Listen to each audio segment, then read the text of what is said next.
تب یسوع نے ان سے کہا کہ تمہارے پاس کتنی روٹیاں ہیں؟ 4 دسمبر بدھ کا دن۔ ہمارے لیے آج کی تلاوت مقدس متی کی انجیل اس کا 15واں باب 29ویں آیت سے لے کر 37ویں آیت تک۔ تب یسوع وہاں سے روانہ ہوا اور جلیل کی جھیل کے نزدیک آیا اور ایک پہاڑ پر چڑھ کر وہیں بیٹھ گیا، اور بڑے بڑے ہجوم اس کے پاس آئے، جن کے پاس لنگڑے، ٹنڈے، اندھے، گنگے اور بہت سے اور تھے، اور انہوں نے انہیں اس کے پاؤں پر ڈال دیا اور اس نے انہیں شفا بخشی۔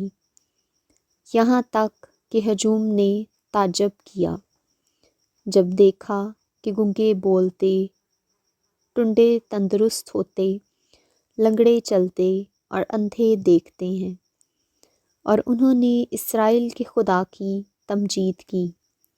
تب یسوع نے اپنے شاگردوں کو پاس بلا کر کہا کہ مجھے ہجوم پر ترس آتا ہے، کیونکہ 3 دن سے برابر میرے ساتھ ہیں اور ان کے پاس کچھ کھانے کو نہیں، اور میں نہیں چاہتا کہ انہیں بھوکا رخصت کروں، ایسا نہ ہو کہ راہ میں ماندے پڑیں۔ اور شاگردوں نے اس سے کہا کہ بیابان میں ہم اتنی روٹیاں کہاں سے لائیں کہ ایسے بڑے ہجوم کو سیر کریں؟ تب یسوع نے ان سے کہا کہ تمہارے پاس کتنی روٹیاں ہیں؟ اور وہ بولے 7، اور تھوڑی سی چھوٹی مچھلیاں ہیں۔ تب اس نے ہجوم کو زمین پر بیٹھنے کا حکم دیا، اور ان 7 روٹیوں اور مچھلیوں کو لے کر شکر کیا، اور وہ توڑ توڑ کر شاگردوں کو دیتا گیا، اور شاگرد ہجوم کو، اور سب کھا کر سیر ہو گئے، اور انہوں نے بچے ہوئے ٹکڑوں سے بھرے ہوئے 7 ٹوکرے اٹھائے۔ پاک کلام کے پڑھے اور سنے جانے پر خداوند کی خاص برکت ہو۔ خدا کا شکر ہو، آمین۔ باپ اور بیٹے اور روح القدس کے نام میں آمین۔ خوشپور سے ایرک سلویسٹر آج کی تلاوتوں پر دھیان و گیان کے ساتھ آپ کی خدمت میں حاضر ہے۔ عزیز مومنین، آج کی پہلی تلاوت اشعیاء نبی کی کتاب کے 25ویں باب سے لی گئی ہے۔ یہ باب کلیسیا کے بارے میں نہایت ہی خوشگوار باتیں بیان کرتا ہے۔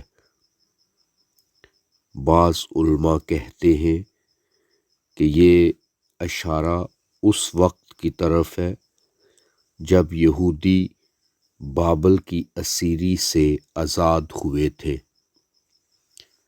دنیا طویل مدت سے جہالت، بے خبری اور غلطیوں کی دھند میں بھٹک رہی ہے۔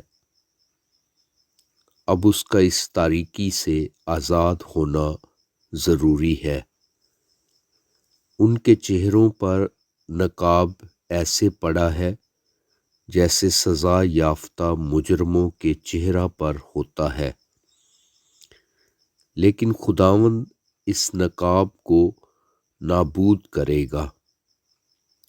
دنیا میں اس کی انجیل کا نور چمکے گا، اور روح القدس کی قدرت انسانوں کی آنکھیں کھولے گی، اور وہ اس نور کو قبول کریں گے، اور تاریکی کے پردہ کا خاتمہ ہو جائے گا۔ وہ موت کو ہمیشہ کے لیے ختم کرے گا، غم اور دکھ نابود ہو جائیں گے، اور لافانی خوشی و شادمانی ہوگی۔ خداوند خدا سب کے چہروں سے آنسو پونچھ ڈالے گا۔ خدا اپنے لوگوں کی رسوائی مٹا دے گا۔ ہمیں چاہیے کہ دکھ درد اور پریشانی میں مبتلا لوگوں کا ساتھ دیں، اور جو بیرا روی کا شکار ہیں انہیں خداوند کی قربت میں لانے کی کوشش کریں۔ عزیز مومنین، آج کی دوسری تلاوت مقدس متی کے مطابق انجیل کے 15ویں باب سے لی گئی ہے۔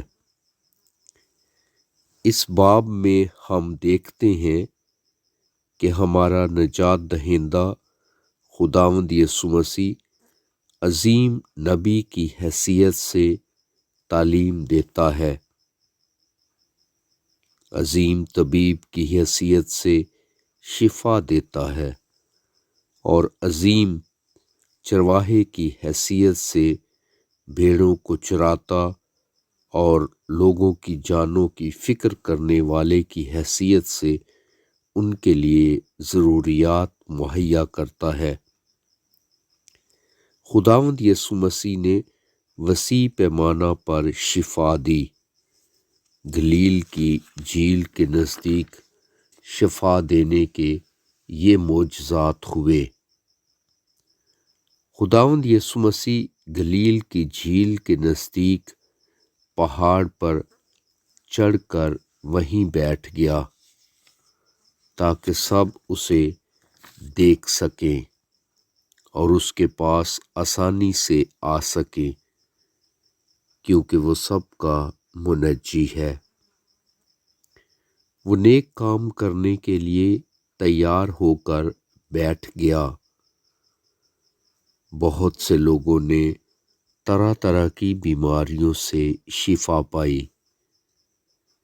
خداوند یسوع مسیح کی شفقت ایسی تھی کہ وہ ہر قسم کے لوگوں کو اپنے پاس آنے دیتا تھا۔ یسوع مسیح کی قدرت ایسی تھی کہ اس نے سب قسم کے بیماروں کو شفا دی۔ ہماری حالت کیسی بھی ہو، شفا اور آرام پانے کا ایک طریقہ ہے کہ اپنے آپ کو خداوند یسوع مسیح کے سپرد کر دیں۔ لوگ لنگڑوں، اندھوں، گونگوں، ٹنڈوں اور بہت سے اور بیماروں کو خداوند یسوع مسیح کے پاس لائے۔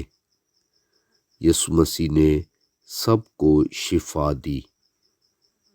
یہ اس کے رحم کی ایک عمدہ مثال ہے۔ شفا پانے والوں نے اسرائیل کے خدا کی تمجید کی۔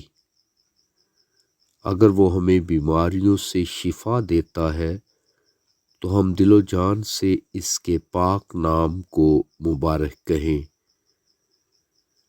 پہلے خداوند یسوع مسیح نے 5 روٹیوں اور 2 مچھلیوں سے 5000 کو سیر کیا تھا۔ یہاں اس واقعہ کا بیان ہے جب اس نے 7 روٹیوں اور تھوڑی سی مچھلیوں سے 4000 کو کھلایا۔ خداوند یسوع مسیح نے انہیں اس وقت کھلایا جب وہ بھوکے تھے۔ خداوند یسوع مسیح کے پاس بہت ترس اور فضل ہے کہ وہ بڑھی ہوئی شدید ضرورت کو بھی وافر طور سے پورا کر سکتا ہے۔ خداوند یسوع مسیح کے پیروکاروں کو بھی اس کی طرح فیاض ہونا چاہیے۔ ہمیں اپنی ضروریات کی فکر نہیں کرنی چاہیے، بلکہ دیکھنا چاہیے کہ ہمارے پاس کیا ہے۔ سب کھا کر سیر ہو گئے، جن کو خداوند یسوع مسیح کھلاتا ہے، سیر کر دیتا ہے۔ آئیں آج خدا سے خاص دعا کریں کہ ہمیں وہ فضل بخشے کہ ہم آمد کے ان ایام میں اپنے آپ کو تبدیل کریں اور دوسروں کی ضروریات کو پورا کرنے کی ہر ممکن کوشش کریں، مسیح خداوند کے وسیلے سے۔ آمین۔